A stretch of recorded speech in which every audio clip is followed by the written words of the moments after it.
اللہ کا احسان اسلام پاکستان۔ اعوذ باللہ من الشیطان الرجیم، بسم اللہ الرحمن الرحیم۔ آپ دیکھ رہے ہیں اسلام پاکستان اور میں ہوں امین اسلام۔ ناظرین کرام، آج کی یہ آیا کریمہ اتنی حسین آیا کریمہ ہے کہ جب میں اس آیا کریمہ کو تیار کر رہا تھا تو میرا دل کر رہا تھا میں قرآن پاک کو بند کر کے تھوڑی دیر سائڈ پہ رکوں، شکرانے کے نوافل ادا کروں۔ یارو، کیا وہ حسین لمحہ ہوتا ہے جب سارے تیر آپ کی طرف ہوتے ہیں، سارے وار آپ پہ ہوتے ہیں، اور ایک ایسا شخص جو معتبر ہوتا ہے، جو ایسا شخص جس کی سارے مانتے ہیں، جس کی سارے بہت عزت کرتے ہیں، وہ بندہ آ کے آپ کے کندھے پہ ہاتھ رکھے اور آ کے کہے نہیں آپ سارے غلط ہو، یہ بندہ ٹھیک ہے۔ یار کتنا خوشی کا وہ لمحہ ہوتا ہے، کتنا خوشی بھرا وہ ٹائم ہوتا ہے۔ اس ٹائم کو امیجن کریں، کتنا خوشی بھرا وہ ٹائم ہوتا ہے۔ اور ناظرین کرام، اس آیت کو سمجھنے کے لیے ہمیں ایک لفظ سمجھنا پڑے گا جسے ہم خلیفہ کہتے ہیں۔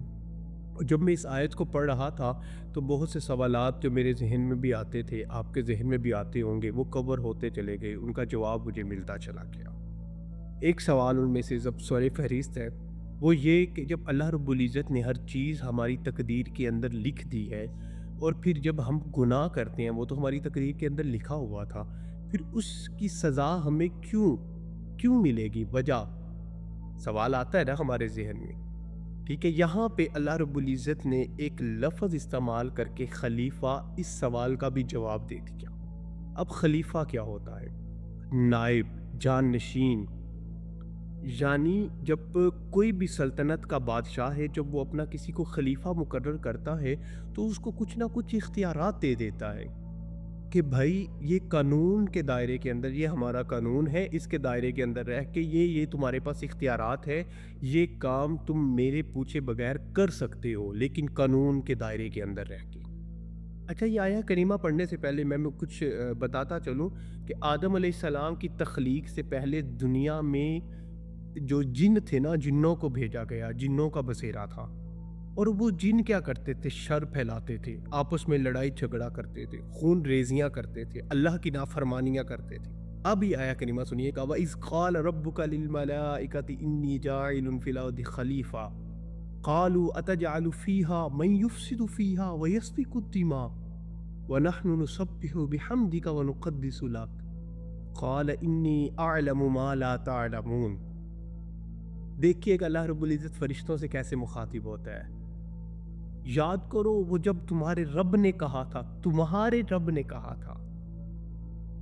یار دیکھو، اتنی نافرمانیوں کے باوجود بھی اللہ کیا فرما رہا ہے کہ تمہارے رب نے کہا تھا، تمہارا رب ہوں میں۔ ایمان والو سنو، تمہارا اللہ ہوں میں۔ اللہ فرما رہا ہے یاد، اور جب تمہارے رب نے کہا تھا وَإِذْ قَالَ رَبُّكَ لِلْمَلَائِكَةِ إِنِّي جَاعِلٌ فِي الْأَرْضِ خَلِيفَةً، فرشتوں سے کہ میں دنیا میں اپنا نائب بنانے والا ہوں، اپنا خلیفہ بنانے والا ہوں۔ دیکھو اللہ رب العزت نے انسان کو کیا بنا کے بھیجا؟ اپنا نائب، اپنا خلیفہ۔ یعنی جب اللہ رب العزت نے اپنا خلیفہ بنا کر دنیا میں بھیج دیا تو کچھ چیزوں کا اختیار انسان کو بھی دے دیا کہ جو چیزیں میں نے تقدیر میں تیری لکھ دی ہیں، ان چیزوں کو تو تقدیر سے ہٹا بھی سکتا ہے، لیکن قانون کے دائرے کے اندر رہتے ہوئے خلیفہ بنا کے دنیا میں بھیج رہا ہوں۔ اور جب اللہ رب العزت نے یہ اعلان کیا نا، مخاطب ہوا نا فرشتوں سے، تو فرشتوں نے کہا اللہ تو کیوں انسان کو بنا رہا ہے؟ تو کیوں اپنا نائب بنا رہا ہے؟ کیا ہم تیری بندگی کے لیے کافی نہیں؟ کیا ہم تیری حمد بیان کرنے کے لیے کافی نہیں؟ کیا ہم تیری عبادت نہیں کرتے؟ ہم تیری حمد نہیں کرتے؟ ہم تیرے لیے اپنے آپ کو پاک نہیں کرتے؟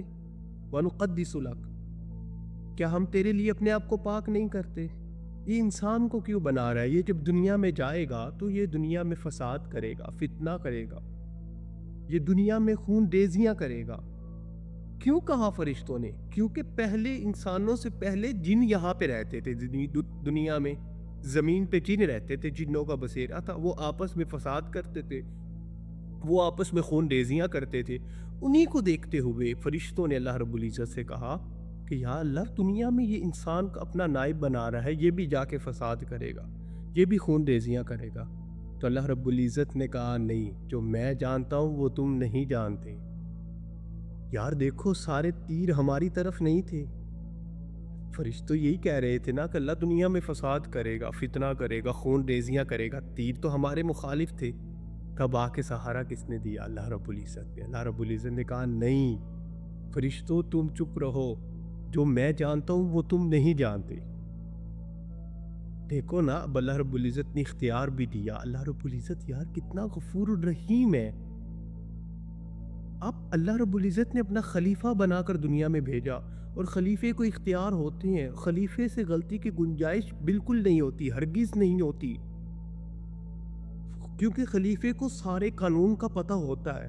اگر وہ قانون کی خلاف ورزی کرتا ہے تو اس کی سزا پتہ کیا ہوتی ہے؟ سزائے موت، اس کو پھانسی پہ لٹکا دیا جاتا ہے۔ اللہ رب العزت نے ہمیں دنیا میں اپنا خلیفہ بنا کر بھیجا، اور ہمیں کچھ رستے بھی بتا دیے کہ تم نے اس رستے پہ چلنا ہے، یہ قانون ہے، اس قانون کو توڑنا نہیں ہے، دنیا میں فساد نہیں کرنا، خون ریزیاں نہیں کرنی، اس قانون کے دائرے میں رہنا ہے، میری عبادت کرنی ہے، میری بندگی بیان کرنی ہے، میرے پہ ایمان لے کے آنا ہے، میرے لیے اپنے آپ کو پاک کرنا ہے۔ یار یہ دل ہے نا، دل ہمارا کیوں نہیں پاک ہوتا؟ وجہ کیا ہے؟ ہمارا دل خالی ہی نہیں ہے، ہمارا دل نفرتوں سے بھرا ہوا ہے۔ یار ایک برتن کی مثال لے لیں، دل کو ایک برتن کی مانند لے لیں۔ ایک برتن ہے، جب وہ خالی ہوگا تو ہم کوئی چیز اس کے اندر ڈالیں گے نا۔ جب ہمارا برتن ہی بھرا ہوا ہے تو ہم کیا اس کے اندر ایکسٹرا چیز ڈال سکیں گے؟ نہیں ڈال سکتے۔ ہمارا دل اخلاق سے خالی، ہمارا دل اللہ کی نافرمانیوں سے بھرا ہوا، بد اخلاقیوں سے بھرا ہوا، ہمارا دل بد نظریوں سے بھرا ہوا، ہمارا دل اللہ کی جتنی نافرمانیاں کیا ہم نہیں کرتے؟ یار یہ رسول اللہ صلی اللہ علیہ وسلم کے ساتھ کیا ہوا وعدہ نہ ہوتا اللہ کا، تو پھر دیکھتے ہم ایک نافرمانی کے عوض اللہ رب العزت کے کس کس عذاب کو برداشت کرتے۔ یہ اللہ رب العزت کا رسول اللہ صلی اللہ علیہ وسلم سے کیا ہوا وعدہ ہے کہ میں آپ کی امت پہ عذاب نازل نہیں کروں گا، وگرنہ ہمارا دل تو خالی ہے ہی نہیں کہ ہم اللہ کی بندگی بیان کر سکیں، اللہ کے لیے اپنے آپ کو پاک کر سکیں۔ جب یہ دل خالی ہوگا نا، جب دل ناچاکیوں سے پاک ہوگا، منافقت سے پاک ہوگا، جب یہ دل اللہ نے جس کاموں کو حرام کہا ان سے پاک ہوگا، جب اللہ کی نافرمانیاں ساری دل سے نکل جائیں گی، پھر یہ دل پاک صاف ہو جائے گا، ایک خالی برتن ہو جائے گا، پھر صاف شفاف محبت اس کے اندر سمائے گی اللہ کی، پھر اللہ کی دوستی کام آئے گی، پھر اللہ کی یاری کام آئے گی۔ وہ ہم نے ایک لفظ اور سن رکھا ہے کہ اللہ 70 ماؤں سے بڑھ کر پیار کرتا ہے۔ کب کرتا ہے؟ جب ہم اپنے آپ کو پختہ اللہ کے لیے کر لیتے ہیں، جب ہم اپنے آپ کو مختص کر لیتے ہیں کہ یار ہم اللہ کے بندے ہیں، اللہ کا خوف اپنے اندر لے آتے ہیں، کوئی غلط کام نہیں کرتے، نیکیوں کی طرف چلتے ہیں، تب اللہ 70 ماؤں سے بڑھ کر پیار کرتا ہے۔ یار اتنی آفر کم ہے؟ اللہ نے کہا ٹھیک ہے تیرے سے غلطی ہوگی، کیا ہوا، میری بارگاہ میں آ، معافی مانگ، معاف کر دوں گا، پھر غلطی ہوگی پھر آ، توبہ کر، میں پھر معاف کر دوں گا، جتنی دفعہ تو غلطی کرے گا میرے پاس آ تو صحیح، ہاتھ اٹھا تو صحیح، گڑ گڑا تو صحیح، اپنا یہ برتن خالی تو کر، آنسوؤں سے نکال اس گندگی کو باہر پھینک، آ کے کہ اللہ میں نے برتن خالی کر لیا، اب میرا دوست بن جا، اب میرا یار بن جا، اللہ میں تیرے لیے اپنے برتن کو خالی کر کے آیا ہوں، اللہ اب اس کے اندر اپنی رحمت کو سما دے۔ پھر دیکھو اللہ رب العزت آپ کے کاموں کو کیسے آپ کی جو پریشانیاں ہیں اس کو دور کرتا، آپ کے کاموں کو کیسے کرتا، آپ کو خبر بھی نہیں ہوگی کہ یار یہ کام ہوا تو ہوا کیسے۔ وہ میں اکثر کہا کرتا ہوں کہ جہاں پہ آپ سٹک ہو جاؤ نا، جہاں پہ آپ رک جاؤ کہ بھائی اس سے آگے کوئی رستہ نظر نہیں آتا، آسمان کی طرف سر اٹھاؤ، ایسے دیکھو اللہ کی طرف، اور دل میں اللہ کا خیال لاؤ، مسکراؤ، اچھا یار تو ایسے راضی ہے، ٹھیک ہے اگر تو ایسے راضی ہے تو تیرے بندے کی کیا اوقات ہے، تیرا بندہ بھی ایسے راضی ہے۔